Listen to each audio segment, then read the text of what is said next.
아유, 반갑습니다. 오늘 사뭇 마음이 좀 떨립니다. 어제 모임이 어디 있었어요. 근데 거기는 여성 목회자들 모임이었습니다. 거기서 제가 발표한 내용은 그 생명 공동체를 위한 여성 목회자의 지도력 이런 것이었습니다. 조은정 목사님의 글이 많이 도움이 됐습니다. 같은 시간이어서 거기서 목사님 앞에서 하는데 거기서 얘기한 거를 여기서 똑같이 해도 좋겠구나 하는 생각을 오늘 와서 보니까 들더라고요. 근데 제가 그 김준호 목사님 예수 살기 운동을 하시는 거를 처음부터 알고 마음으로 늘 동참하고 있었습니다.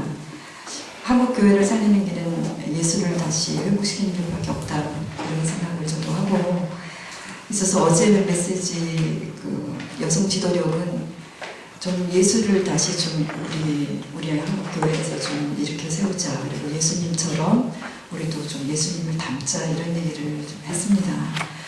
이렇게 늘 같은 마음을 품고 있어도 이 세미나에 참석은 오늘 처음입니다. 그것도 이제 구미정 박사 덕분으로 오게 돼서 어떤 분은 야, 하나님이 묘하게도 역사하신다 생각이 들었습니다. 근데 저한테 주어진 제목이 여성의 눈으로 본 신앙의 기쁨 이 제목을 주셨습니다. 그래서 저는 이걸 받고 고민했어요. 왜냐하면은 신앙의 기쁨은 뭐 모두 신앙하는 사람 모두가 느끼지 않겠습니까? 모두 다 느끼는데 특별히 여성의 눈으로 뭐 보면 신앙의 기쁨이 다를까? 같을까? 이런 고민을 좀 했습니다. 근데 저는 그거는 안 다를 거라는 생각이 좀 들었어요. 신앙의 기쁨은 남녀노소를 떠나서 다 생명감을 주는 최고의 것이 아닌가 이런 생각을 하면서 고민을 했습니다. 그래서 고민하다가 이제 끝에 저한테 여성의 눈으로 보는 그 신앙의 기쁨이라는 제목을 주신 걸 보니까 주최하실 때 여성은 좀 뭐 남다르지 않을까 이런 경의감에서 제목을 주셨다는 생각이 들어서 곰곰이 이제 생각해 봤습니다. 그래서 결국은 다른 여성은 어떤 기쁨을 누리는지 좀 다를 것 같기도 해요. 그래서 저는 저라는 저 개인의 제가 신앙하면서 저의 기쁨을 전하는 것으로 여성 신앙의 기쁨을 전할까 합니다. 근데 저는 신앙은 아주 아기 때부터 했습니다. 그리고 아기 때는 너무나 순수해서 우리 모두 다 그렇죠. 아기 때는 다 순수하죠. 교회에 사는 것이 저는 너무나 큰 행복이었습니다. 이상해요. 요즘 애들은 집보다 너무 좋은 게 많다는데 저는 교회가 아주 너무 좋았어요. 그래서 아기 때부터도 교회에서 주일예배, 주일학교, 그 다음에 부흥회도 있었어요. 그 당시는 많았습니다. 그럼 부흥회도 제가 갔어요. 바로 집 앞이, 집 앞집이 교회였거든요. 그래서 저녁 예배, 뭐 부흥회 뭐 다 갔어요. 어느 때는 애기니까 부흥회 중에 제가 잠이 들었어요. 잠이 들었는데 뭐 사람들이 움직이는 소리가 나더라고요. 예배가 끝나서 가는 건가 봐요. 근데 저는 이제 어슴프레 듣고 있는데 어떤 권사님이 아가야 집에 가서 자거라 이러는데 그것이 얼마나 섭섭하든지 주여 이 집에서 자기가 없어서 제가 이런 기도를 했어요. 애기 때를. 그리고 중고생 때 생각한 직업은 저는 사찰집사였어요. 왜냐면 교회에 사는 것이 너무나 세상에 성소에 하나님과 함께 살다니 이런 생각을 하면서 자랐습니다. 그런데 고등학교 때부터 교회가 살살 멀어졌습니다. 사실 중학교 때부터 멀어졌어요. 왠지 답답하고 교회를 가면은 뭔가 괴롭고 교회를 갔다 오면 정신이 혼란스러워서 일주일 내내 제가 고통받고 그러다 또 안 가면 이상하니까 또 갔다가는 또 후회하고 이런 식으로 중고등학교를 지내다가 대학을 왔습니다. 대학을 오니까 다시금 이제 생각하게 됐어요. 신앙을 회복하는 시간 중에 하나였는데 그게 뭐였냐면 이때는 체불이 강했고 기독교 과목도 이제 의무였어요. 그리고 또 하나 또 달랐던 것은 뭐였냐면은 그때 지금식으로 한 그때는 실험대학이라고 해서 제가 인문사회계열로 들어갔는데 계열별로 뽑고 과로 모집하지 않았습니다. 그래서 제가 만약에 과로 무슨 과로 입학을 했으면 뭐 철학과나 뭐 국문과나 이런 걸 생각을 했습니다. 그리고 인문대를 갔는데 딱 철학이 재미없어졌어요. 철학이 재미없고 문학이 좀 시시해지고 이랬는데 철학이 재미없어진 이유는 제가 플라톤 이런 쪽을 굉장히 좋아했습니다. 영생 있냐 없냐 이런 게 굉장히 재밌었는데 그 학교를 가니까 그건 뭐 논리, 수리 철학, 과학 철학 이런 것만 하니까 아주 현대 철학을 하니까 저는 클래시컬한 걸 좋아하는데 재미가 이렇게 점점 멀어지고 있는데 우리 그때 이제 과가 아니니까 담임 교수가 있었습니다. 담임 교수가 여성 장로인데 신방과 교수셨어요. 제가 철학과 가고 싶습니다. 이러니까 그분이 이제 저한테 이랬어요. 기독교학과가 있단다. 그러면서 철학과 아주 유사한 학문인데 나는 철학보다는 그거를 권하고 싶다 이러더라고요. 근데 그분과의 만남에서 신학이라는 단어를 저는 제 인생에 처음 들었습니다. 그러니까 그렇게 어릴 때부터 교회를 나가고 신앙생활을 해도 신학이라는 학문 영역이 우리나라 대학에서 한다는 거는 아무도 정보를 주지 않았어요. 놀랍죠? 그래서 제가 근데 그 분의 말을 들은 후 이게 화두예요. 신학이 뭐지? 그래서 탐색 과목에 현유학 교수님 뭐 이런 분들이 하는 신학 입문이니 뭐 이런 거 하면서 기독교학, 공산주의 비교 이런 거를 이제 입문을 했습니다. 그리고 제가 철학에서 신존재 증명 이런 걸 하는데 그것이 저한테 점점 재미가 없는 거예요. 얘 이거 엉터리 같은 일 우리가 왜 하니? 신을 우리가 논리적으로 증명해서 신이 있다고 결론이 나고 신이 있는 거고 우리가 논리적으로 따져서 신이 없다고 결론 난다고 신이 없는 게 아니다. 제가 이렇게 논리를 폈어요. 말이 맞죠? 동의를 안 하시나요? 그랬더니 얘네들이 저랑 토론하는 것을 다 멈추고 인신공격을 하더라고요. 너 기독교인이니? 이래요. 아니 기독교인이고 말고가 어딨어. 내 논리를 만나 틀리나 말만 하는데 이러고는 저는 철학에 대해서 정이 딱 떨어졌어요. 철학과 사람들하고 대화를 할 수가 없더라고요. 우리가 논리로 증명한다고 신이 있고 증명이 안 된다고 신이 없는 게 아니다. 지금 논리 맞죠? 신은 우리의 논리 영역에 들어오지 않는다. 이걸 제가 주장한 거예요. 대학교 2학년 때. 그리고 저는 철학을 안 하고 신학을 하기로 이제 결심을 했어요. 그리고 신학과를 오니까 제 과에 지원생이 3명이었어요. 넷이었습니다. 넷 중에 한 명은 맨날 데모하다가 잘렸어요. 뭐라고 또 아시는 분 아실 겁니다. 그런데 걔는 잘리고 다시 복학해서 또 잘리고 결국은 대학을 졸업 못했는지 모릅니다. 셋인데 셋 중에 또 하나는 맨날 연애한다고 되게 열심히 또 그래서 사실 2명하고만 좀 가까웠습니다. 그러니까 너무 외롭잖아요. 제가 신학이라는 학문을 하려고 왔는데 이게 2명, 3명이 과 친구니 이거는 너무 외로워. 그리고 바로 1학년 선배가 정현경, 또 누구 안성님 이런 대가들이에요. 근데 그것도 2~3명이에요. 2~3명. 그리고 내 밑에 학년은 제로. 한 명도 지원하지 않는 거예요. 바로 그 다음 학년이 둘인데 한 명은 정치가가 되고 한 명은 교수가 됐습니다. 이렇게 소수이기 때문에 제가 너무 외로워서 연세대학을 갔어요. 그때 친구 삼으려고.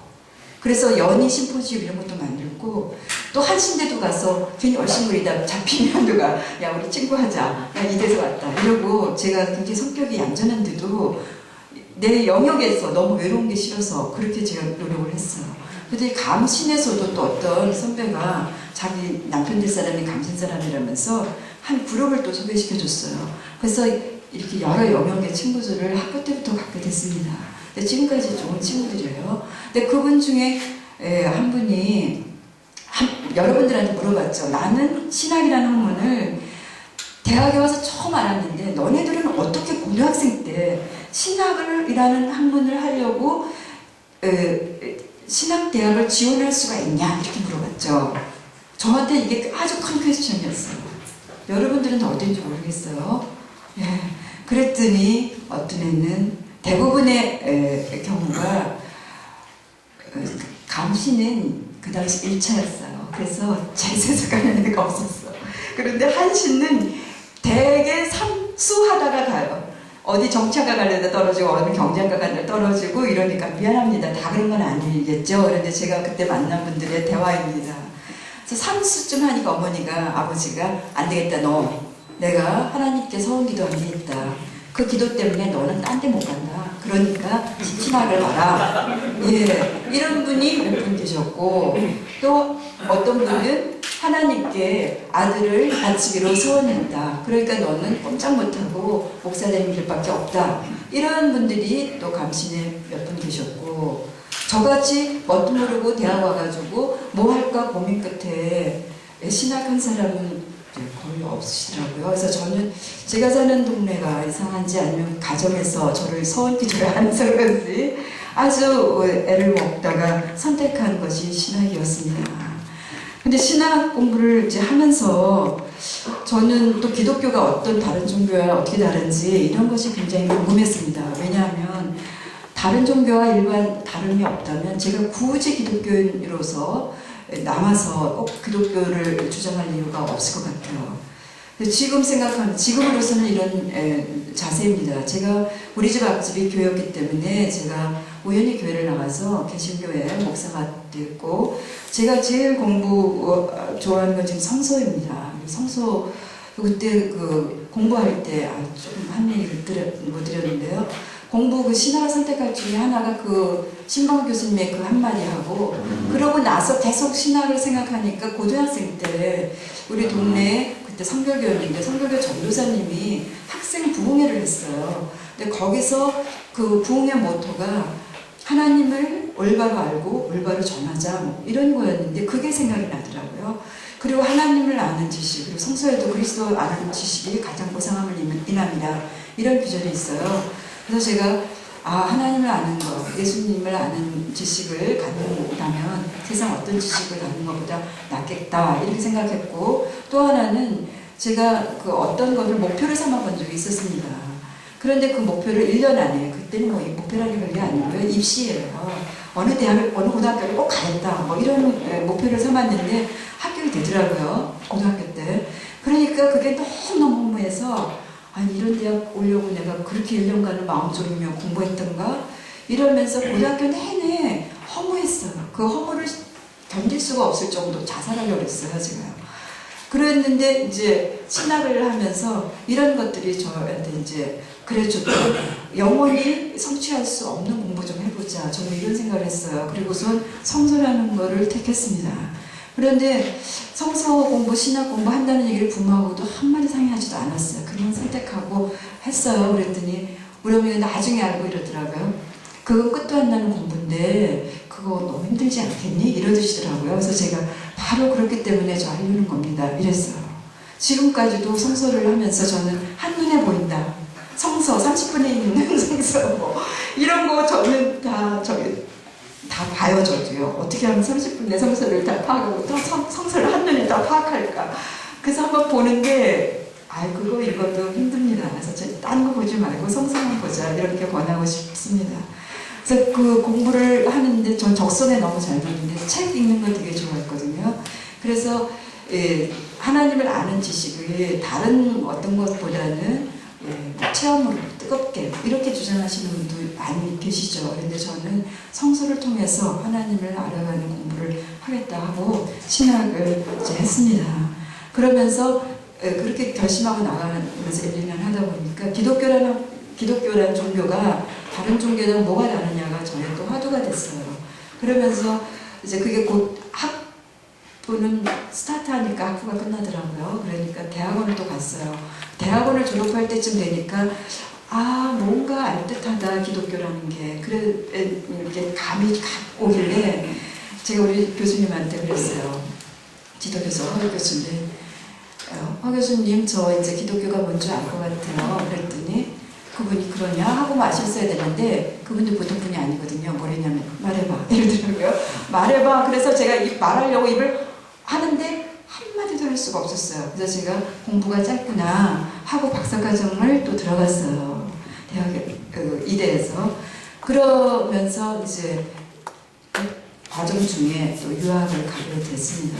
근데 정말 기독교가 어떤 다른 종교랑 어떻게 다르냐? 저는 이것이 저의 화두였고, 박사학위가 끝날 쯤에 잡혔던 것 같아요. 허무도 사라지고 기독교의 핵심도 잡히고, 그래서 좀 마음에 자신감도 좀 생기고 왔습니다. 근데 중간에 이런 일도 있었어요. 유학 시절에 제가 사실은 신학을 하면서 포기해야 될 것이 굉장히 많았습니다. 공부를 한다는 것은 사실은 사람답게 살려고 하는 거 아니겠어요? 그렇죠? 왜 이렇게 동의를 안 하십니까? 네. 사람답게 살려고 하는데 공부를 하려니까 비인간적이 되는 경우가 너무나 많아요. 아까도 김 목사님이 이렇게 하신 얘기를 들었더니 저는 얼마나 부끄러운지 모르겠어요. 저는 너무나 개인적이고 나밖에 생각 안 하고 살아야 돼요. 공부를 하기 위해서는 제 체력을 잘 관리해야 되거든요. 그리고 시간을 조정해야 돼요. 그리고 이것이 파괴가 되면 아무것도 할 수가 없는 거예요. 그러니 제가 좋은 일을 하기도 어려워요. 저는 예를 들면은 맛있는 음식을 많이 만들어서 사람들 오라 그래가지고 먹이고 즐겁게 지내다가 인생 사는 건 참 좋지? 하나님께 감사하자 이러고 싶은 사람인데 그럴 시간에 책을 읽어야 되니까 아주 제 인생이 비참해지는 것 같았어요. 그래서 언젠가 한번 우리 지도교수한테 fun영을 했어요. 독일에 있는 교수한테. 내가 정말 멋있게 이렇게 훌륭하게 살고 싶은 사람인데 공부하느냐고 아무것도 할 수가 없다고 정말 짜증납니다. 이랬어요. 그랬더니 우리 교수가 저를 달래면서 하는 말이 김바님, 근데 프라우킨 이러죠. 예, 독일 말로. 그래서 지금 당신은 그런 일을 하고 싶어 하는 마음 잘 알고 좋은 사람이 되고 싶은 마음도 잘 알겠지만 당신이 받은 소명은 그런 게 아닌 것 같습니다. 그래서 맛있는 밥이나 반찬은 딴 사람도 다 할 수 있어요. 그러나 성서로 좋은 말을 해주는 일이 바로 당신이 하는 일 같아요. 이런 얘기를 해주더라고요. 그래서 지금은 공부가 힘들지만 공부가 다 끝나면 정말 당신은 할 말이 많을 겁니다. 이런 얘기를 해주는데 제가 그걸 믿었어요. 그래, 우리 교수 말을 믿고 지금 또 인내하면서 공부해보자. 얼마나 하고 싶은 말이 많아질지. 그러면서 공부를 마치고 오니까 정말 많은데 그것도 다 못하고 죽을까봐 염려가 될 정도입니다. 이렇게 오늘 말씀할 수 있는 기회를 주셔서 진심으로 감사를 드립니다. 제가 신앙생활을 하면서 사실 뭐 다른 종교와 다른 점을 기독교에 뭐라고 말씀드릴 수는 있습니다. 그런데 저는 이런 생각이 들어요. 제가 우리 집 앞집이 교회였기 때문에 목사가 되고 또 성서를 연구하는 사람이 됐는데 만약에 제 앞에 저는 카톨릭 교회가 있었으면 저는 수녀가 되고 성서 연구자가 됐을 것 같아요. 만약에 우리 집 앞집이 불교 계통에 뭐가 있어서 제가 어릴 때부터 제 종교적인 사람이니까 거기를 다 갔으면 저는 분명히 승려가 되고 불경 연구자가 됐을 것 같아요. 그래서 어떤 종교를 택하는 것은 어떤 문화, 내가 가장 가까이 접할 수 있는 문화에서 선택되어지는 것 같은 그런 생각이 공부를 이제 다 하고 요즘에 드는 생각입니다. 그래서 저는 어쩔 수 없이 운영적으로 우리 집 앞집이 교회였기 때문에 그리고 거기서 최고의 것을 보았고 또 기독교에 머물 수 있었던 것은 저는 많은 사랑을 받았기 때문이라고 생각이 듭니다. 그 첫 번째 사랑은 부모이거죠. 그런데 교회에서 받은 건 선생님들의 사랑이었어요. 그래서 제가 중고등학교 시절에도 늘 성경을 집에서 읽었지만은 성서 지식이 굉장히 약하다고 생각했습니다. 근데 신학을 공부하면서 창세기서부터 읽는데 모르는 내용이 없더라고요. 다 아는 내용이에요. 낯선 내용은 하나도 없었어요. 그래서 이게 내가 어디서 이걸 알지? 이렇게 생각을 해보니까 이게 다 어렸을 때 교회 선생님들한테 다 배운 거예요. 이야기로 듣고 그림도 그리고 노래도 부르고 이러면서 어린 시절을 보냈는데 그게 사실은 유치원 아주 3, 4세에서부터 초등학교 저학년 이때 거의 성서 지식을 좋은 선생님을 통해서 배웠다는 생각이 들고 그러니까 이제 신학을 하는데 그렇게 어렵지 않게 접근할 수 있었던 것 같습니다. 그래서 오늘 제가 이제 이렇게 신학에 들어오게 됐고 또 신학을 공부해 보니까요. 처음엔 공부를 저는 선택한 거죠. 근데 졸업해서 뭐 할까 하기도 전에 잘 몰라서 공부를 더 했고 머리가 빠르고 똑똑하신 분은 금방 기독교의 핵심도 파악하고 구원의 내용도 파악하고 그래서 공부할 필요를 못 느꼈을지도 모릅니다. 그런데 저는 항상 잘 모르겠어요. 모르기 때문에 공부를 좀 더 해야 되겠다. 이런 자세로 박사까지 했던 것입니다. 박사를 하고도 사실 지금도 모르는 게 너무나 많아요. 그래서 공부는 죽을 때까지 해야 한다 이런 생각이 들고요. 또 특별히 성경이라는 책은요 아주 신비하더라고요. 제가 체험한 걸 하나 말씀드릴게요. 제가 96년에 귀국을 해서 국내에서 이제 어떻게 하면 자리를 잡을까 이러고 이제 살고 있는데 아주 어렵더라고요. 97년에 IMF가 터졌어요. 성경을 읽으니까 이런 것만 보이는 거예요. 망하리라 망하리라 이 민족은 망하리라. 그리고 그 이유까지 나와요. 뭐로 나오냐면은 컬옵스였는데 그게 뭐냐면은 뇌물로 이게 부패한 이 나라는 망하리라 이런 게 시편이 막 어마하게 나오더라고요. 그래서 세상에 이거 우리 민족을 생각하고 이미 뭐 그 예전에 한 거 아닌가 이런 생각이 드는데 지금은 그 기조를 찾으려고 보면요 안 보여요. 그때마다 보이기도 하고 안 보이기도 하고 성경의 그 말씀들이 어느 때는 이것이 반짝반짝하면서 비치고 어느 때는 어두워져 있고 어떤 것은 저쪽에서 또 뭐처럼 또 반짝반짝 거리면서 비치고 이게 성경인 거예요. 그래서 읽어도 또 새롭고 또 연구를 해도 또 새롭게 발견할 수 있는 기쁨을 저는 성서연구에서 보았습니다. 그래서 여러분들과 제가 이미 제 인생에 큰 힘이 되고 또 저에게 기쁨이 되었던 성경 구절 2개를 가져왔는데요. 하나만 시간이 안 되면 하나만 하고 시간이 다 되면 둘 다 말씀드리겠습니다. 그래서 저는 성서 해석을 하는 사람이 돼서 제가 가지는 신앙의 기쁨은 성서 해석과 또 공부를 해보니까 또 성서 해설자만이 아니라 하나님의 말씀이라고 전하고 싶더라고요. 그래서 제가 그 목사수도 받았습니다. 사실은 대학교 3학년 때부터 신학을 공부하면서 클래스에서 매 시간 저는 영적인 체험이 있어요.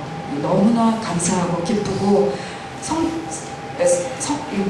이 강의실에서 끝나고 나가면 그야말로 남들을 이렇게 이해해 주실지 모르겠어요. 성령 충만함을 받아요.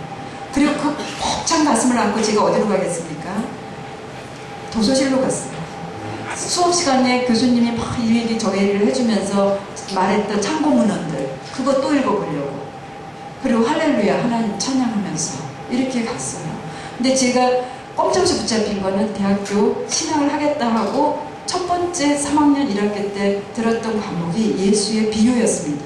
그것이 저를 이렇게 신학을 하게 되는 아주 주도권을 쥔 거예요.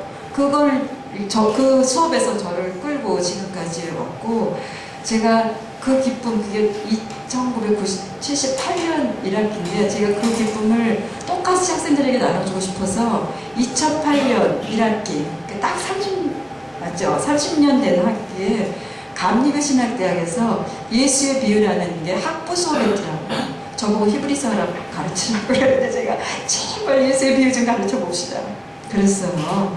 그래서 2008년 이렇게 예수의 비유를 가르쳐주면서 제 옛날 얘기, 내가 여러 번 만했을 때 이런저런 얘기를 해줬습니다. 근데 그 기쁨이 지금까지 지속되고 있습니다. 자, 저에게 힘을 주었던 미안합니다. 제가 조금 어제 이렇게 성경 공부 그리고 신학 이런 것이 저에게 큰 힘을 주는데 몇 년 공부하고 대학원을 마칠 때쯤 되니까 성서 해석만으로 끝날 수가 없는 것 같아요. 성서에서 하나님의 뜻이 이것이다 라고 잡히니까 이거를 메시지로 하나님 말씀이다 라고 전하지 않고는 안 되겠더라고요. 그런 내적 욕구가 왔어요. 그거를 성경에도 보면 이런 표현이 있어요. 바울의 표현이. 네가 외치지 않으면 저 돌들이라도 외치리라. 정말 하나님은 우리에게 이것을 원하신다. 이 말씀을 전하지 않으면 죄인 것 같아요.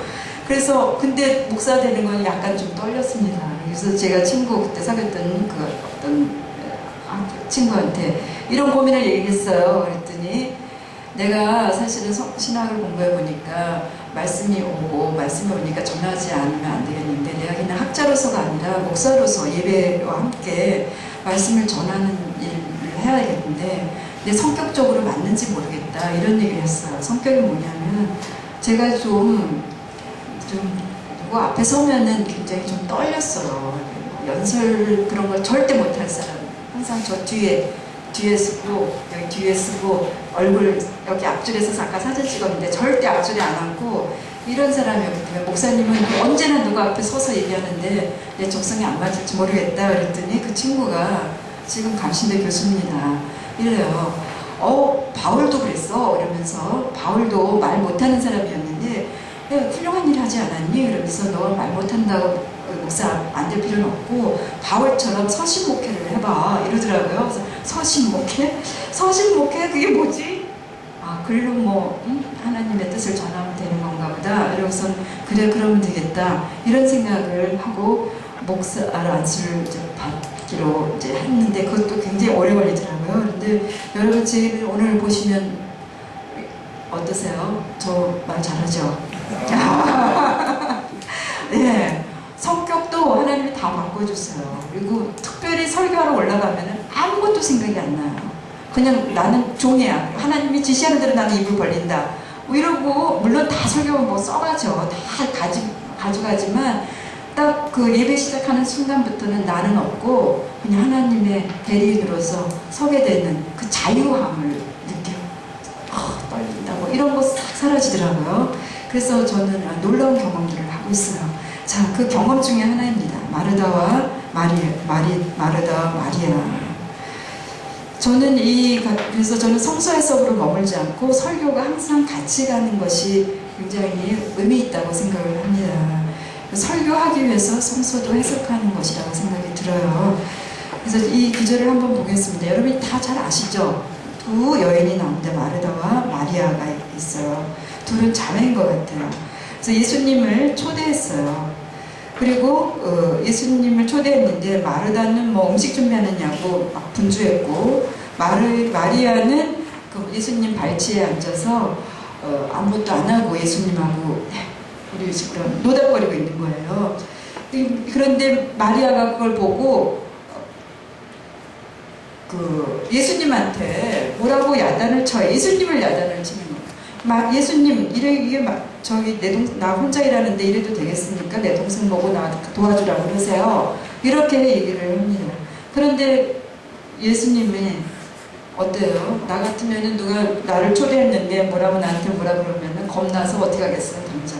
야, 마리아야, 너 때문에 나까지 야단 맞는다. 빨리 가서 언니 좀 도와라. 이렇게 할 것 같은데, 전혀 그렇지 않고, 오히려 마르다를 꾸중합니다. 꾸중인지 위로라고 해석하신 분도 있더라고요. 네가 많은 일로 염려하고 그렇지만아, 많은 것 때문에 염려하고 그렇지만, 그러나 한 가지도 충분하다. 이렇게 됩니다. 마리아는 이 좋은 편을 택하였으므로 빼앗기지 않으리라. 이런 구절입니다. 잘 알려진 얘기죠. 이 기존의 전통적인 이해를 소개해드리겠습니다. 전통적으로는 둘을 여기서 마리아와 마르다를 대조시켰습니다. 그럼 마리아는 먹는 일, 주부들이죠. 그러니까 살림, 밥하는 일, 요리하는 일, 이런 일로 지금 좀 분주하고, 마리아는 말씀을 듣고 명상한다. 그래서 이 두 사람을 대조시켰습니다. 대조시키고, 마르다는 물질적인 일에 헌신하는 사람, 그리고 마리아는 영적인 일에 헌신하는 사람, 이렇게 육과 영의 대립으로 나누어 보았습니다. 근데 이거 한국교회에서도 많은 설교자들이 이렇게 적용해서 설교하는 것을 저도 들어본 적이 있습니다. 이런 거 많이 했던 것 같아요. 예배 후에 우리가 공동 식사를 주로 하지 않습니까?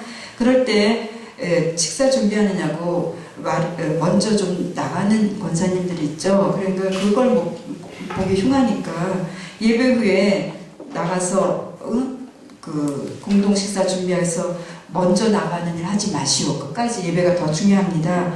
이런 설교를 좀 많이 했던 것 같습니다. 또 저는 굉장히 존경하는 목사님 설교집이 마르다 교회냐 마리아 교회냐 이런 제목을 붙인 것도 보았습니다.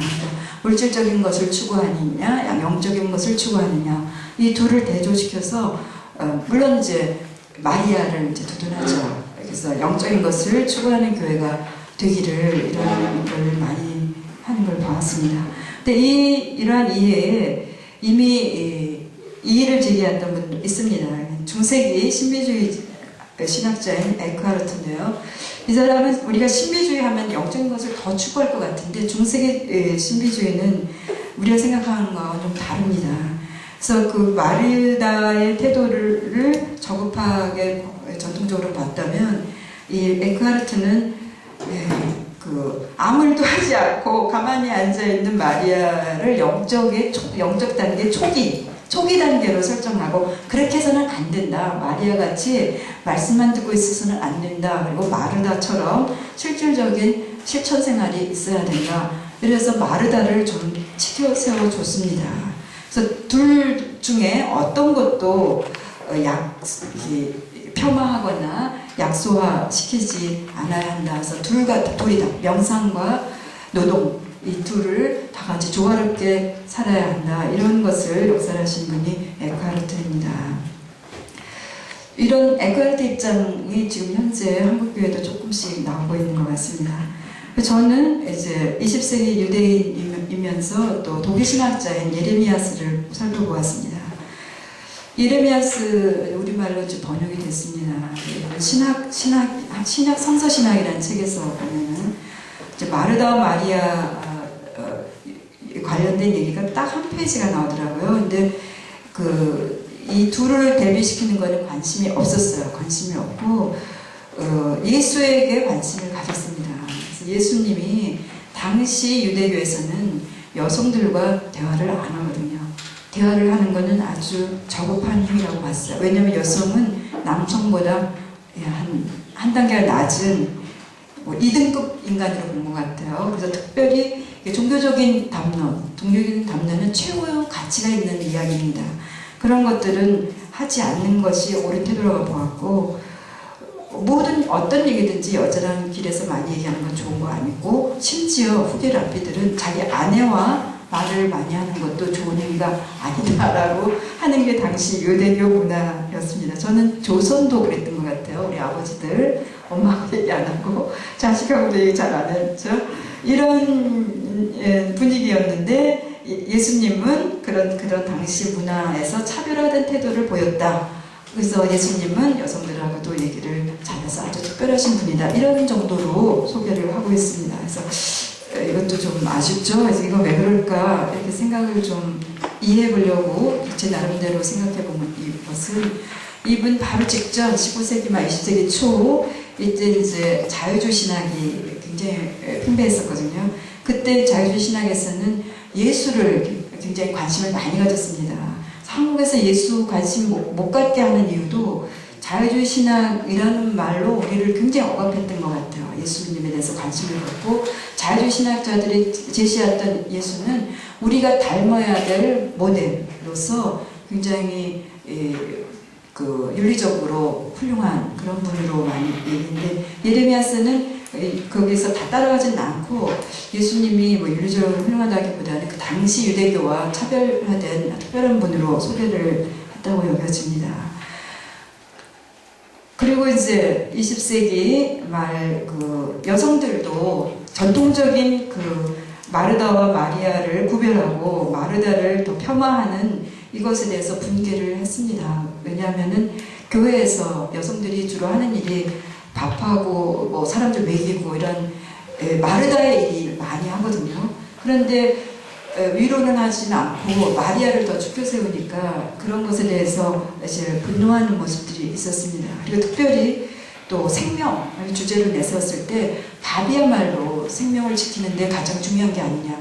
그런 일을 하는 마르다가 잘못이 뭐가 있느냐 하면서 예수님께 대들듯이 한 게 이제 20세기 여성 신학자는 많이 안 들었는데 벤델 같은 분이 이제 마르다야말로 정말 필요한 일을 한다라는 주장들을 하게 됐습니다. 제가 또 최근에 오마이뉴스 2월 5일이 아니라 2월 11일인데요. 박영수 여사의 이야기가 좀 잠깐 나왔더라고요. 그리고 마르다의 집이라고 표현을 하셨어요. 안병모 선생님 살아계실 때 저도 81년, 2년 제가 한국신학연구소에서 번역실에서 일을 했습니다. 그때 안병모 선생님 댁에 가보면 정말 많은 분들이 오셨어요. 그리고 얼마나 많은 분이 와도 박은수 선생님은 다 음식을 해냈어요. 정말 훌륭하고 멋있게 불평 하나 없이 즐거운 마음으로. 그런데 그거를 정말 즐기셨던 것 같아요. 그래서 자기네 집을 정말 마르다의 집으로 남들도 칭하고 본인도 칭하셨습니다. 그래서 이것도 굉장히 훌륭하고 저도 이렇게 생각하는데, 이 성경 이야기에서 마르다와 박영수 여사님의 차이점은 이게 아닌가 싶어요. 박영수 여사님은 그 손님 접대가 매우 즐겁고 기꺼이 했지만, 마르다도 기꺼이 한 것 같은데 불평한 것이 차이가 아닌가, 이것을 또 강구해서는 안 될 거라는 생각이 들었습니다. 이런 걸 보면서 저는 다 일리 있지만 다 또 문제가 있는 것 같이 여겨집니다. 그래서 저는 이제 제가 오늘 여성이라는 것 때문에 여기 이제 오게 또 된 것 같고, 또 제가 20세기 말에서 공부를 하고 지금 21세기에 신학을 하는 거 아닙니까? 그래서 그 아무리 잘난 사람도 그 시대에 어떤 한계에 있는 것 같아요. 그래서 제가 부족하지만 또 제가 한국 사람이라는 거, 또 21세기에 산다는 거, 또 여성이라는 거, 이것이 저의 실존이기 때문에 저가 삶에서 갖는 문제의식이 다른 훌륭한 학자들하고 다른 눈을 가질 수 있다고 생각이 들어서 또 제 생각을 이렇게 좀 모아봤습니다. 그래서 저는 이 이야기를 어떤 초대 상황이라는 걸 생각하고 이해해 보려고 했습니다. 우리가 살면서 누구를 초대하죠. 초대받기도 합니다. 저도 누구를 초대하기도 하고 초대받기도 합니다. 그리고 사회성이 발달한 사람은 더 이런 일을 많이 하겠죠. 근데 저도 누구를 초대하거나 초대받았을 때 여러 가지 경험이 있어요. 근데 굉장히 기분 좋은 일도 있고 기분 나쁜 일도 있었어요. 근데 그 중에 그런 것들이 성경을 이해하는 데 도움이 된 겁니다. 예를 들면 제가 어느 집에 초대를 받아봤는데, 그 손님, 저를 초대한 사람이 음식 준비를 제가 온 다음부터 하면은 좀 짜증납니다. 어떠세요, 여러분? 왜냐면 시끄럽거든요. 지지고 볶고 하는 소리가 다 들려요. 그러면은 그 식당 따로 부엌 따로 있는 집이면 모르지만은 연결되어 있고 문이 열려 있으면 뭐 기름에 지지는 소리, 뭐 부글부글 끓는 소리 이러면 아주 저는 소음에 약하거든요. 아주 스트레스를 받아요. 거기다가 너는 뭐 잡지나 봐라, 아니면 창밖에 구경이나 해라. 그런데 저를 혼자 놔두고 막 음식 하냐 분주하면은 저는 몸둘 바를 모르겠어요. 나보고 어쩌란 말이냐, 다 해본다면 오라 그러지. 이제 이런 난처한 경험이 있었습니다. 그래서 오늘 그 누가복음에 나온 이야기를 보면서 예수님의 입장을 한번 생각해 봤어요. 예수님 초대받아 갔는데 마르다 있고 마리아 있어요. 자매야, 둘 다행히. 그런데 마르다는 음식 준비하는 거 바쁘고 마리아는 자기 옆에서 얘기를 들어준단 말이죠. 그랬을 때 얼마나 마리아가 고맙겠는가 이런 생각이 들어요. 나를 혼자 놔두지 아니하고 이제 파트너가 돼줘서 얘기하고 있는데 뭐 이렇게 언니가 일하다 말고 와서 뭐라고 핀잔을 준 거죠. 동생 나보고 동생 보고 나 도와달라고 하라고. 근데 거기에 그 말을 듣고 저 같으면 그랬을 것 같아. 얘 언니 빨리 좀 도와라. 넌 언니 혼자 일해서 되겠니? 이렇게 하는 게 보통 상식적입니다, 저는. 그런데 예수님의 말이 마리아한테 말하지 않고 자기한테 말 걸어온 마르다에게 얘기를 합니다. 마르다야, 마르다, 네가 많은 것을 염려하고 근심하는 것 한 가지만으로 충분하다. 이건 뭐냐면요, 많은 어떤 일을 생각하고 있는 게 아니라 음식을 여러 개를 만들려고 하는 겁니다. 그러니 일품 요리라도 좋으니 제발 불평 좀 하지 말래? 이렇게 저는 들렸어요, 예수님의 말이. 그러니까 불평할 정도로 일하지는 마라. 네가 불평이 안 날 정도로 기쁨 수준에서, 그러니까 힘에 겨울 정도로 하지 말고 네가 힘들지 않은 수준에서 해라. 이렇게 타이르는 것 같이 느껴졌습니다. 그래서 저는 마르다와 마리아 자매의 대조를 좀 영적인 거, 육적인 거 이렇게 나누지 않고 다르게 좀 보았습니다. 1, 2, 3, 4, 5 여기 적었는데요. 31페이지 끝에. 마르다는 음식 준비에 애가 타고 있어요. 그러나 마리아는 음식에 관심이 없습니다. 4번 먼저 읽겠습니다. 마르다는 손님을 기다리게 합니다. 마리아는 손님을 혼자 두지 않습니다. 저는 손님을 초대한 사람에서 굉장히 마리아가 좋은 태도라는 생각도 들었어요. 마르다는 손님 접대가 힘이 듭니다. 마리아는 손님 접대가 즐겁습니다. 2번으로 다시 와주세요. 마르다는 혼자 일한다고 불평을 합니다. 마리아는 남을 불평할 여유가 없습니다. 좋은 일을 하고 있으니까요. 그런데 3번을 저는 이걸 생각했습니다. 마르다가 왜 불평할까? 왜 많은 음식을 만들려고 할까? 그거는 저는 그 당시에 어떤 사회적 기준이 있다고 봤습니다. 손님을 초대하면 이것저것 정도는 해야지. 그런 거 있지 않습니까? 의무. 최소한 누구를 모셨으면은 어디에 달랑 김치만 내놓을 수가 있니? 그러죠? 그래서 뭐 불고기도 하고 잡채도 하고 또 뭐합니까?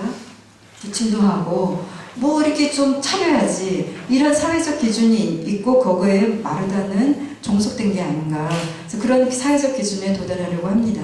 마리아는 그런데 관심이 없습니다. 이렇게 5가지로 좀 생각해 보았습니다. 그래서 이 둘이 이렇게 다른 걸 보고선 저는 이게 영적인 인간, 육적인 인간 이런 차원이 아니라 어떤 유형이 있지 않나 생각했고, 전 그 유형을 나누는 것을 어떤 사회적 기준, 사람이면 이래야 한다, 아니면 여자면 이래야 한다, 이런 사회가 만든 어떤 기준에 끌려가는 사람과 거기로부터 자유로운 사람 두 유형으로 마르다와 마리아를 보았습니다. 그래서 제가 좀 쓰다가 자신이 없어서 말았는데요. 마르다 유형은 제가 보니까 우리 언니 오빠를 보니까 굉장히 이런 타입이에요. 언니는 맏딸이면 이래야 돼, 맏아들은 이래야 돼. 그래서 부모한테 너무 당했어요. 그 주입당해가지고 인간은 이래야 한다, 저래야 한다, 또 결혼하면 남편 이래야 된다, 부인은 이래야 한다. 그리고 거기에 다 맞는 말이니까 대들지는 않지만 너무 이렇게 돼서 부담이 돼서 자라는 경우들을 저는 언니 오빠들을 통해서 많이 봤습니다. 그런데 이제 저는 중간에 있어요. 중간에 있고 또 동생 둘이 또 있습니다. 보니까 막내로 갈수록 남이 뭐라고 하든 말든 나 좋은 거 하기 거, 그리고 나 좋은 거 한다고 부모가 또 뭐라 그러지도 않아요. 그래서 마르다가 그런 유형이 아닌가. 외부의 기준이 이래라 저래라 이걸 맞춰가는 것보다 자기가 하고 싶은 거, 해서 좋은 거 이런 거를 찾아서 남이 뭐라고 하는 거 신경 안 쓰고, 그렇다고 해서 특별히 남한테 피해를 주는 것도 아니에요. 나 자기 좋은 거 하니까 불평 안 하죠. 뭐 조용히 있죠. 이러니까 언니 오빠들도 우리 집도 보면은 동생 보고 뭐라고 안 하고 우리 동생한테 모든 걸 상의합니다. 걔는 뭐 인간을 많이 상대해서 그 조언도 굉장히 잘해줘요. 이럴 때는 뭐 이런 게 좋을 것 같은데 저럴 게 좋을 것 같아요. 그래서 이렇게 둘을 얘기받고, 철학적으로는 또 마르다 유형 같은 게 스토아 철학에서 많이 합니다. 아주 세계 전체의 룰에 따라가면서 순종하면서 평화를 누리는 방법. 근데 마리아 유형은 에피큐로스 아빠처럼 내면의 욕구를 따라서 남에게 피해 안 주고 굶어 죽지만 않아도 나는 행복하다, 뭐 이런 게 에피큐로스 아빠의 기쁨이거든요. 그런 게 아닌가 이런 생각이 들었습니다.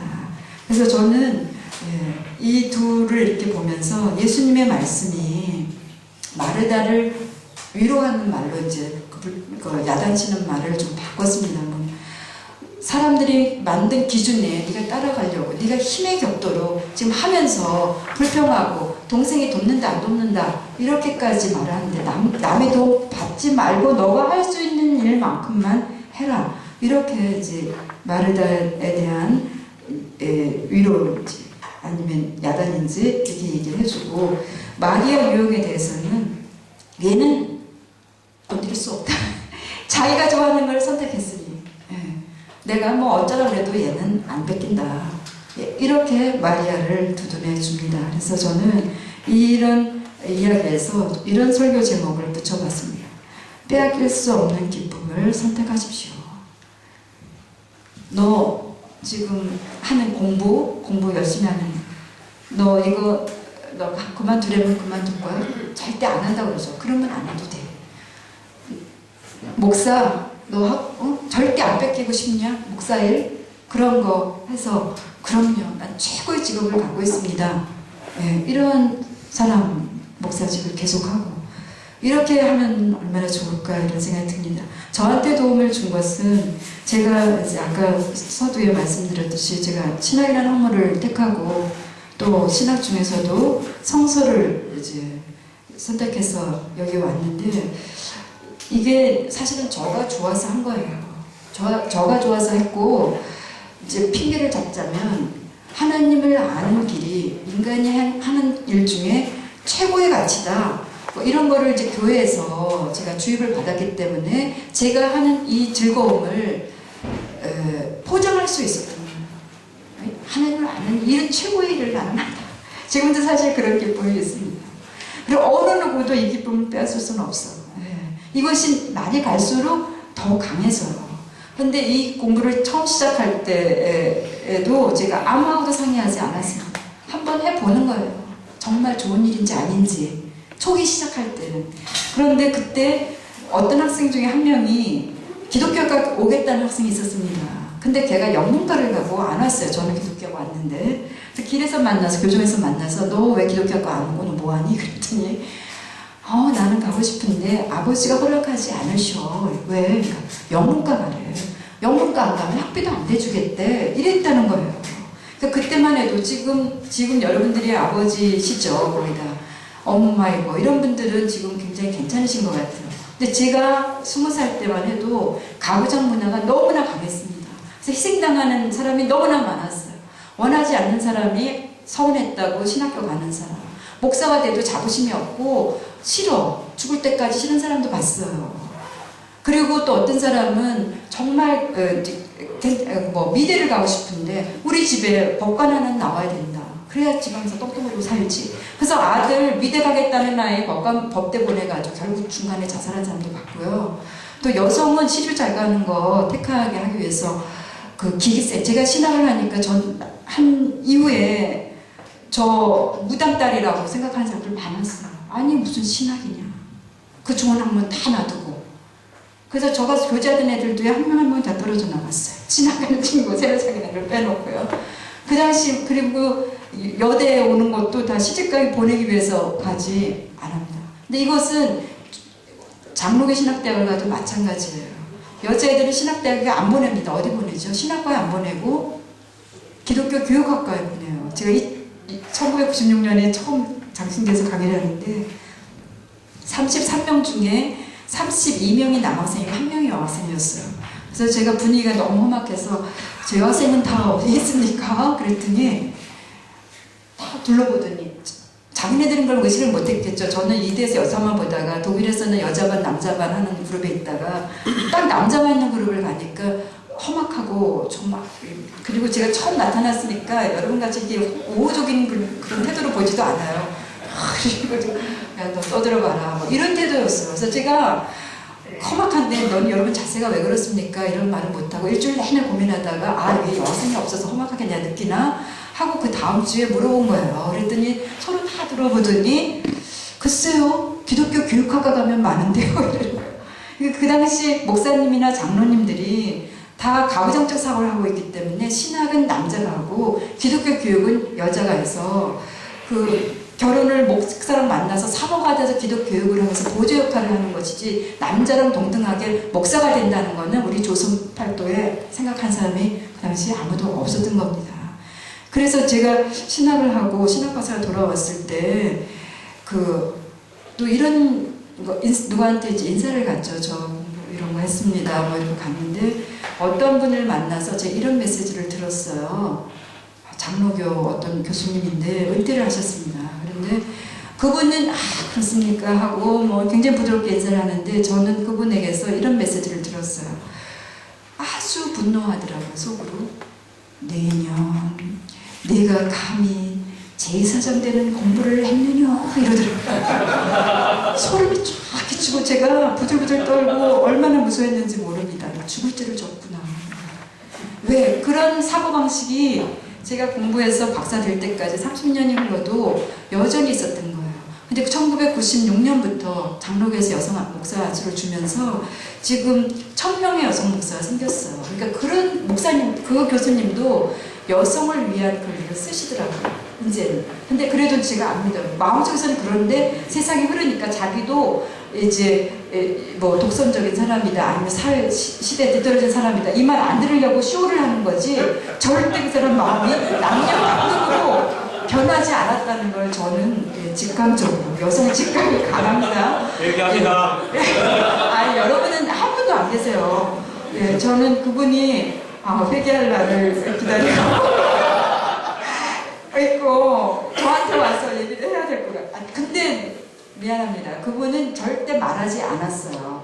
지금도 만나면 굉장히 친절하고 부드럽게 하십니다. 근데 그런 보이지 않는 메시지가 그 사람의 태도에서 싹 들리는 거예요.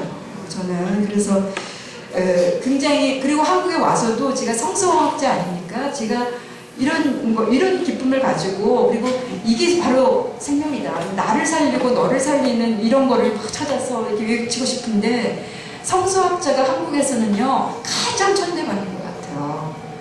교회에서도 성서학자 보고 성서를 가르치라는 말을 안 합니다. 안 해요. 그리고 또 제가 학교에 있습니다. 그러면 제가 성서 전문가인데, 성서 전공하지 않는 법학 박사, 무슨 경영학 박사, 이 사람들이 학생들 불러다가 성경 공부하자 이럽니다. 그래서 제가 딱 어떤 짧은 분한테 내가 얘기를 했어요. 법학 박사.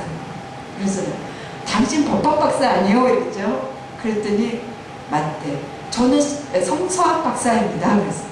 그러니까 당신이 성서 가르치지 말고 성서 배우겠다는 사람 나한테 좀 보내주시면 안 될까요? 그래서 그리고 당신이 법학 박사 하는 동안 저는 성서를 박사하려고 무진 애를 썼습니다. 그랬더니 이분이 저도 아버지한테 잘 배우거든요. 그 아버님이 목사님이라는 거예요. 그래서 잘 배우실 수 있죠. 그렇지만 그런 거는 아마추어예요. 네, 이랬어요. 제가 너무나 우리나라에서 성서학자로서 정말 입을 벌릴 때여서 작년, 재작년에 위기의식을 느끼고, 그리고 다 아닌 사람들이 성경을 가르치더라고요. 그런데 너무나 그게 위험하다는 느낌이 들었어요. 그래서 이게 했어요. 아주 똑똑한 분이에요. 누구라 그러면 알아요. 한동대 무슨 교수님이세요. 그리고 아버님도 아주 훌륭하신 목사님. 그래서 이랬죠. 제가 전문가한테 좀 맡겨보시라고, 본인이 가르치려고 하지 말고. 그랬더니 이래요. 대만이 맞나 봐요. 그래서 꼬닥꼬닥하면서. 그렇지만 여러분 의사라고 해봅시다. 의학 박사. 그리고 의학을 안 한 사람이 집도하거나 괜히 사람들 진찰한다 그러면 이거 다 돌팔이라면서 처벌받아요. 그런데 왜 성서는 안 가르칩니까? 제가 이랬어요. 이것도 법으로 처벌 좀 했으면 좋겠어요. 그랬더니 이분이 이래요. 네, 맞습니다. 하더니만 이래요. 그렇지만 나도 받은 은혜가 있고 이런 거 나누는 게 뭐 죄입니까? 그렇죠. 맞죠. 맞아요. 그러면서 하는 말이 이래요. 이런 정도로 이해해 주시면 어떨까요? 물론 의학을 전문으로 해서 병원을 차리는 의사도 있지만, 우리가 의학 공부를 안 해도 누가 병나면 이런 민간요법도 있다, 저런 민간요법도 있다, 그런 거 있지 않습니까? 그러니까 우리가 하는 거는 이 정도로 봐주시면 안 될까요? 이러더라고요. 네, 좋아요. 그 정도 봐드리죠. 이랬어요, 제가. 그리고 나서 나중에 또 라디오를 들었는데, 민간요법이 정말 위험할 수 있답니다. 민간요법 중에 하나. 진짜 위험한 거를, 감기 걸렸을 때 콩나물국에 고춧가루, 소주 한 병을 다 부어라 마시고 그 다음날 콩나물국에 고춧가루 확 타서 먹는 거, 그게 그렇게 위험하다고 전문 의사가 얘기를 하더군요. 그래서 저는 그분을 다시 만나면 그런 거 민간요법이라고 마구 하지 마시고 좀 전문가한테 좀 맡기시라고 이러고 싶은 생각이 들어요. 왜냐하면 너무나 교회나 학교나 성서학자들을 배제하는데, 성서학자의 책임도 있으리라고 생각합니다. 성서가 학문으로 시작할 때 교회의 교리와 대결하면서 나타났어요. 그래서 교리가 우리를 이렇게 막 억누르니까 교리에서 해방되고자 성서를 다시 보기 시작한 게 성서학의 시작입니다. 그래서 성서학적으로 새롭게 보면서 이 해방의 메시지, 나에게 생명을 주는 메시지를 새로 찾아가는 게 성서학인데, 사실 성서학자들이 요즘에 하는 거는 유의를 하는 거가 굉장히 많아요. 그러니까 새로운 거를 내겠다 그러면서 이것저것을 하면서 말과 말로 놀고 있어요. 저는 또 학교에 가면 이런 꼴을 또 못 보겠어요. 사실 성서를 하려는 이유는 하나님께 정말 다가가게 만들고, 그리고 그 일이 하나님께 나도 다가가고 나와 함께 있는 사람도 가까이 가고 하나님을 아는 것이, 하나님께 가까이 가는 것이, 하나님 뜻대로 사는 것이 얼마나 행복하고 기쁜 일이냐 하는 것을 함께 나누고자 하는 일인데, 또 성서학자들이 또 유희삼아 하는 걸 보니까 또 아쉬운 생각도 듭니다. 그래서 저는 이 마르다와 마리아에게서 마르다를 이제 예수님이 이제 두둔해 주시는 걸 보고서 저도 제가 좋아하는 길을 하자 하고서 성서공부를 계속해 왔던 것입니다. 매일 오늘 하는 이 일이 너 기쁘냐? 이 일을 누구한테 뺏기고 싶지 않으냐? 이런 질문을 저는 스스로 합니다. 그리고 매일 예스라는 대답을 얻습니다. 그런데 그 예스의 그 정도가, 기쁨이 날로 날로 배가하는 것 같아요. 알면 알수록 또 모르는 것도 있고, 또 모르는 것을 또 공부하고 싶을 때, 또 알아내고 싶을 때, 또 연구 결과 뭐라고 어떤 답이 올 때 계시를 받는 것처럼 너무나 기쁘고, 또 세상이 더 밝아 보이고, 또 잘못된 이 세계에 대해서, 또 잘못된 교회 현상에 대해서 싸울 수 있는 내면의 힘을 이제 갖추게 되는 것을 느낍니다. 그런데 늘 힘이 좀 적은 것 같죠, 아직도. 그래서 저는 이 마르다와 마리아 얘기를 이제 이렇게 결론을 냅니다. 남들이 세워놓는 가치 기준을 따라서 살면서 피곤해하고 남들에게 불평하는 삶을 살 것이 아니라 내면의 기쁨을 따라 살자. 그래야 하나님이 기뻐하시고 또 하나님 기뻐하실 창조적인 삶을 이룰 수 있다. 이런 설교를 만들어낼 수 있다고 생각합니다. 혹시 질문 있으세요? 없으세요? 얼마나 언제까지일까요? 우리가 시간을 조금 늦게 했는데요. 그 정도 분량을 채우려면 시간이 좀 네, 그 두 번째 말씀드리겠습니다. 마태복음 13장 44에서 46절입니다. 34쪽입니다. 네, 천국은 마치 밭에 감춘 보와 같다. 사람이 이를 발견한 후 숨겨두고 기뻐하여 돌아가서 자기의 소유를 다 팔아 그 밭을 샀느니라. 또 천국은 마치 좋은 진주를 구하는 장사와 같으니 극히 값진 진주 하나를 만남에 가서 자기의 소유를 다 팔아 그 진주를 샀느니라. 이런 말씀입니다. 여러분도 많이 잘 알고 계시는 구절이죠. 저는 제가 공부를 처음 시작할 때 우리 지도 교수가 허엽 교수셨습니다. 그래서 폴트만을 많이 공부했습니다. 이번에 신약 성서 신학이라는 책으로 공부를 했습니다. 20세기 세계적인 신학자 3B죠. 폴트만, 바르트, 브룬너 맞습니까? 이 중에 한 사람인데, 폴트만의 이 구절을 희생이라고 우리를 가르쳤습니다. 1921년 공간복음 전승사로서 이 사람은 학계에 데뷔를 했습니다. 이 책은 그 폴트만이 선생들한테 배운 양식비평학을 공간복음에 다 적용함으로써 분석해서 예수 어떤 전승을 통해서 지금 복음서가 형성되었는가를 설명한 책입니다. 사전 같은 책입니다. 이 책을 분석한 후에 5년 뒤에 예수라는 책을 썼습니다. 멀고도 가까운 하나님이라는 부제도 붙었습니다. 이 책이 나온 이후에 거의 1985년인가요? 크로스안의 역사적 예수가 나올 때까지 예수 얘기를 거의 하기 어려웠습니다. 누가 예수님은 이렇다 그러면은 당장 그거는 복음서 마태 신학이야, 마가 신학이야, 막 이러면서 도전을 받았기 때문에 부들부들 떨면서 예수 얘기를 잘 못했습니다. 그러면서 또 폴트만은 1940년에 신약 성서 신학이라는 책을 냅니다. 거기에서 이 둘의 이 귀절에 대한 해석을 간단히 썼습니다. 이 예수라는 책에서는 이렇게 나옵니다. 하나님 나라를 위해서는 모든 것을 포기해야 한다. 인간은 그가 하나님 나라를 결단하고 그것을 위해 모든 것을 희생하려는가 결단의 앞에 서 있다. 이렇게 얘기를 했습니다. 신약성서 신학에는 또 똑같은 말이에요. 하나님 나라에서는 모든 희생을 각오해야 한다. 마치 보물을 발견한 농부가 그것을 차지하기 위해 모든 것을 투자하는 것처럼, 혹은 상인이 값진 진주 하나를 얻기 위해 가진 것을 모두 파는 것처럼, 제가 공부할 때 이렇게 얘기를 이렇게 폴트만을 통해서 배웠고, 허영 교수는 별로 이렇게 강조는 안 했는데 박순경 교수님이라도 조직신학 가르치는 교수님이 있었습니다. 독신이세요. 근데 그 당시에 저희 어머니 세대들은 거의 다 뭔가 희생을 우리한테 많이 강요했어요. 희생 안 하고 얻을 거는 없다, 이런 식으로 한 거예요. 네가 뭐 가장 소중한 것을 위해서 뭘 얻기를 원하거든 뭔가 희생해야 한다, 이렇게 가르쳤습니다. 여러분은 어떠셨어요? 저는 굉장히 순회당했어요. 여성들은 말할 것도 없죠. 여성들은 뭘 위해서 희생해야 된다고 배웠습니다. 저는요. 저 20대 때 오빠가 너보다 잘 돼야 된다, 이랬어요. 남자가 잘 돼야 집안이 바로 서지, 여자가 남자보다 잘나면 못 쓰느니라.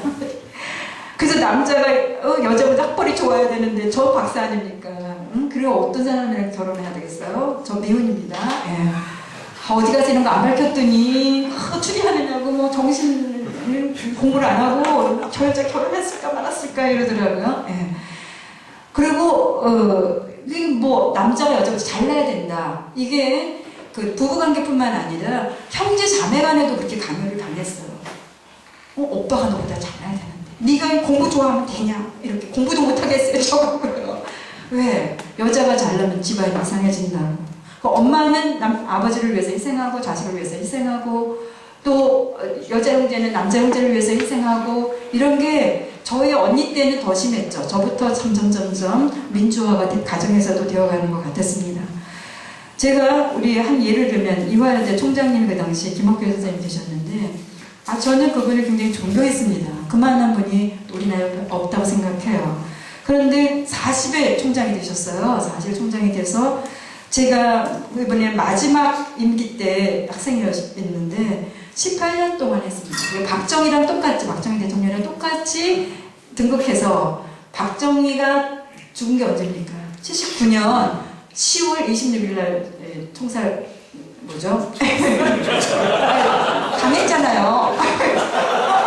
당했는데 김옥규 선생님은 18년이 되니까 자기 느낌이 나쁘더래요. 뭐냐면은 자기가 최고라고 느끼고 남이 무슨 말을 해도 너보다 나가 경험이 더 많아, 이러면서 다 묵살하는 걸 발견하고 그만둬야 되겠다 생각하고 79년 8월에 이제 마치십니다. 그게 제가 졸업을 할 때였어요. 그러니까 그때 박정희도 먼저 물러났으면 살았을 건데 늘 이렇게 했습니다. 그 3개월 4개월 차이로. 네, 늘 그분이 그 얘기를 했어요. 그리고 이분은 또 성서 선생님이셨습니다. 성경학을 가르치던 분이셨어요. 그래서 제가 굉장히 존경했고, 그분한테는 직접 배우지는 않았지만 항상 질문하고 묻고, 그러니까 질문하고 대답을 듣는 식으로 수업을 진행했다고 그랬어요. 그래서 저도 학생들 가르치는 수업에서는 저는 질문만 해요. 애들 생각하고 대답하게 만들고 아주 좋은 수업이었던 것 같습니다. 근데 이분이 그렇게 멋진 여성으로서 큰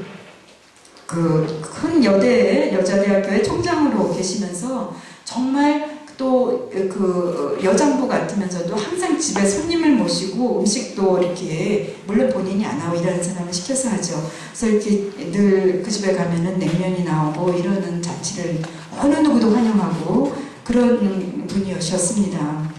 그러니까 만약에 살림을 했으면 큰 대갓집에 아주 큰 손님을 접대하는 큰일을 할 수 있는 그런 분이셨는데 결혼을 안 하시고 돌아가셨습니다. 그런데 그분 얘기가 자기는 결혼을 했으면은 아무것도 못하고 집안살림 하다가 죽을 사람이라는 거예요.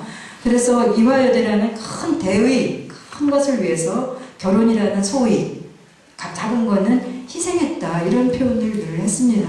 그리고 그것이 아주 훌륭한 것처럼 우리에게 인식이 됐어요. 그리고 또 박승윤 교수는 그렇고 허 교수는 그런 말까지는 하지 않았습니다만은 이런 말도 저는 은근히 들었습니다. 저가 공부를 좋아했으니까 공부를 하려거든 결혼을 포기해야 한다.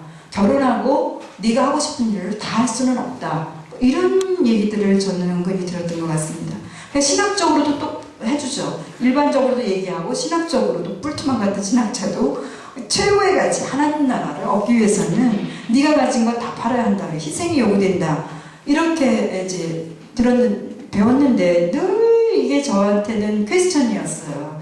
그리고 독일에 갔을 때 독일에 거의 공부 마칠 무렵에 서편지라는 영화가 또 한국에서 굉장히 많이 보편화될 때가 누가 가져왔더라고요. 거기서도 제가 끔찍한 걸 봤어요. 그 딸을 그 판소리 목소리를 아주 최고로 만들기 위해서 어떻게 합니까?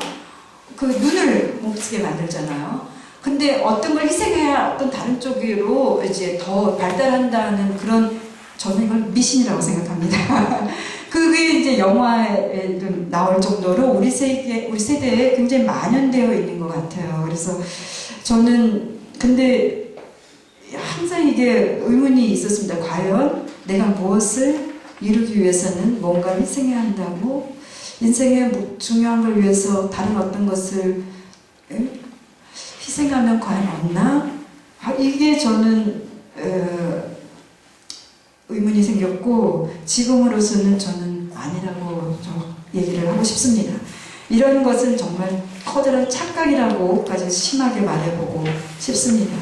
그래서 저는 이 비주얼에서 그 뿔트만은 맨 뒤에 있는 거, 자기 소유를 다 팔아 그 밭을 샀느니라에 초점이 있다 이렇게 본 거예요. 그 자기 소유를 다 팔아 그 진주를 샀느니라, 여기에 초점이 있다고 보고 희생이다. 그리고 하나님 나라를 위해서 우리 희생이 필요로 한다. 이랬는데 저는 이런 생각이 들었어요. 하나님 뭐가 부족하길래 우리 희생을 필요로 하지? 이런 퀘스천을 또 가진 거예요. 근데 저보다 먼저 뿔트만이 문제 있다고 지적한 사람을 발견했어요. 융헬이에요. 예. 융헬이 저랑 똑같은 생각을 가지고 이 뿔트만한테 제기했습니다. 아니다. 희생하려는가? 라는 결단을 요구하는 게 아니다. 이미 그 보물을 발견한 사람은 결단할까 말까는 고민할 필요가 없다. 결단이 이미 내려진 것이다. 그리고 이 사람이 얘기한 거는 그 희생이 아니라 보물의 발견의 기쁨. 그래서 저 여기 두껍게 썼습니다. 발견의 기쁨이라는 걸 얘기를 했어요. 그래서 저는 융헬을 굉장히 좋아하게 됐습니다. 융헬이 평전이 나왔거든요. 그리고 그 다음에 이 기절과 관련된 학자들을 좀 보았습니다. 예레미야스, 김득중, 김창락을 하나로 묶었습니다. 왜냐하면은 이분들은 예레미야스도 살짝 기쁨이라는 대로 조금 같습니다. 그런데 살짝 가고 그 뿔트만을 동의하는 것 같이 보여요. 그리고 김득중 교수님도 비유 해석에서 우리나라에서 대가라고 저는 존경하는데, 이 비유를 보니까 그분은 김득중 교수가 하는 거는, 이분은 편집 비평학을 공부하신 분이어서 예수의 비유를 할 때 예수의 비유라고 하지 않았고 제목을 복음서의 비유들이라고 했습니다. 그러면서 예수 입장에서 이런 비유였는데 복음서 기자는 이런 비유를 만들었다. 이 변화된 거를 지적해 주는 아주 훌륭합니다. 그런데 이 비유에서는 놀랍게도 그 예수의 뜻은 이것이다라고 하는 것은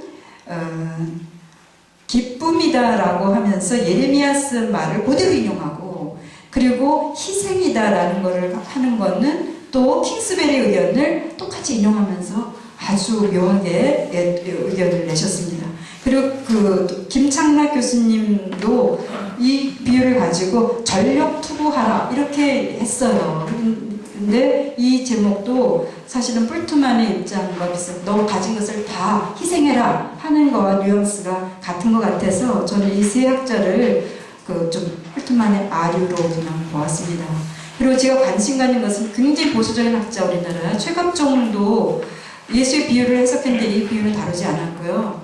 김기성 목사님이 번역한 스칼, 거기에도 이 비유는 나오지 않았고, 그래서 그 스칼이 그 간략한 책인데 그거 말고 Here the Parable, 그 책을 보니까 거기에도 이 비유를 다루지 않았더군요. 이런 것이 저는 다 흥미로웠습니다. 저로서는 이 비유를 어떻게 해석하고 싶었냐면요, 하나님 나라는 우리의 희생을 요구한다. 이거는 저는 아니라고 봅니다. 그런데 그 잘난, 미안합니다. 제 말투가. 뿔트만 같은 대가가 왜 이 정도밖에 못 봤을까? 이런 걸 한번 생각을 해봤습니다. 그랬더니 뿔트만은 어쩔 수 없이 20세기 제1차 세계대전과 2차 세계대전을 겪으면서 다 패전국이었거든요, 독일이. 그래서 어마어마한 희생을 하면서 살아야만 살아남을 수 있었던 세대의 사람이었던 것 같습니다. 그래서 자기의 삶을 이제 성서 해석에서 끌어가면서 자기가 희생하는 것을 마땅한 걸로 하면서 실존에 힘을 받지 않았을까 이런 생각이 듭니다. 그래서 어쩔 수 없이 그렇고 저는 이것을 하나님 나라라는 것은 하나님이 하시는 나라다 이렇게 저는 정의를 내려봤고요. 보물이나 진주는 우리가 만들 수 있는 게 아니죠. 여기서 나온 것을 발견할 수 있을 뿐입니다. 그래서 이걸 가지고 저는 하나님 나라의 본질과 도래에 관한 것으로 해석을 해봤습니다. 그래서 하나님 나라는 인간이 만드는 게 아니고 인간은 다만 하나님이 만드신 것을 발견할 뿐이다. 그리고 하나님 나라는 이미 우리 주변에 와 있어서 발견할 수 있고 발견한 사람은 그 어떤 것으로도 다 어떤 것을 다 주어도 아깝지 않을 만큼 큰 기쁨에 충만해 있다. 이렇게 해석을 해보았습니다. 그래서 결론입니다. 저는 그러니까 뭐 시시하시죠. 새로운 게 하나도 없네. 이렇게 여기실지도 몰라서 이런 말이 생각이 났습니다.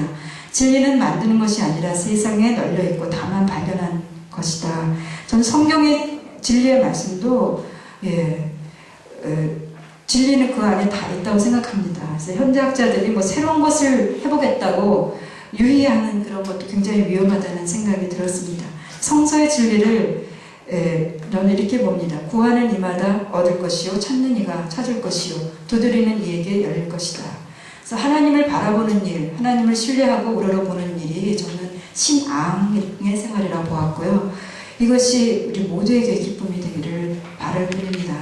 그리고 우리 모든 종교인은 보이는 세계가 모든 것이 아니라 보이지 않는 세계를 통해서, 보이는 세계를 통해서 보이지 않는 존재를 볼 수 있는 이런 눈을 가진 분들이 여성이든 남성이든 다 신앙인이라고 볼 수가 있다고 생각합니다.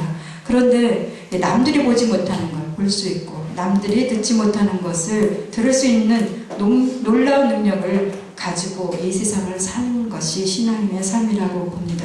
그래서 남들이 말하는 대로 남들이 만든 기준, 우리 목사님들은 그것 때문에 고민하잖아요. 너네 교회 예산이 얼마냐, 몇 억이냐, 그거 가지고 성공했니 말하는, 교인이 몇 명이냐 가지고 성공했니 말하는 안 했느니, 이런 거에 우리가 자본주의 사회 살면서 알게 모르게 당하고 있는 일인데, 이런 남들이 말하는 그 기준, 만든 기준, 그거에 따라가면서 힘들며 불평하기보다는 정말 하나님만 바라보면서 빼앗기지 않는 기쁨의 길을 찾는 것이 중요하다고 생각이 듭니다. 그 길이 아무리 좁고 험할지라도 말입니다. 성경 구절을 읽으면서 마치겠습니다. 좁은 문으로 들어가라. 멸망으로 인도하는 문은 크고 그 길이 넓어 그리로 들어가는 자가 많고 생명으로 인도하는 문은 좁고 길이 협착하여 찾는 이가 적음이라. 감사합니다.